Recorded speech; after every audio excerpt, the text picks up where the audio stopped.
আসসালামু আলাইকুম। বাংলা কেন্দ্রের পক্ষ থেকে আপনাদের সবাইকে স্বাগত জানাচ্ছি। আপনাদের সাথে আছি আমি আনোয়ারুল ইসলাম। আপনারা অনেকেই একটা বিষয়ে কনফিউশনে থাকেন, সেটা হচ্ছে বিভক্তিগত প্রকার। আজকে চলুন আমরা দেখি বিভক্তিগত প্রকার এবং কি কি।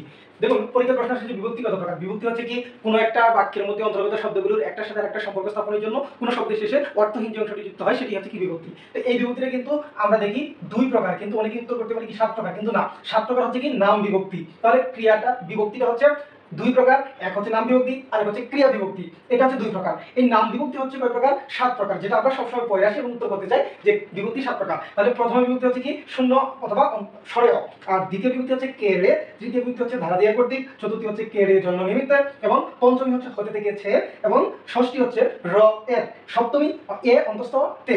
আর ক্রিয়া বিভক্তিটা কি? ক্রিয়া বিভক্তিটা হচ্ছে একটা ক্রিয়ার সাথে অতিরিক্ত যে অংশটুকু যুক্ত হয় পুরুষের কারণে সেই অংশটুকুই হচ্ছে ক্রিয়া বিভক্তি। যেমন আসবেন, এই যে বেন যুক্ত হয়েছে এটা হচ্ছে কি ক্রিয়া বিভক্তি। তিনি করবেন, এই করের সাথে যে বেন যুক্ত হয়েছে এটা হচ্ছে ক্রিয়া বিভক্তি। ধন্যবাদ সবাইকে।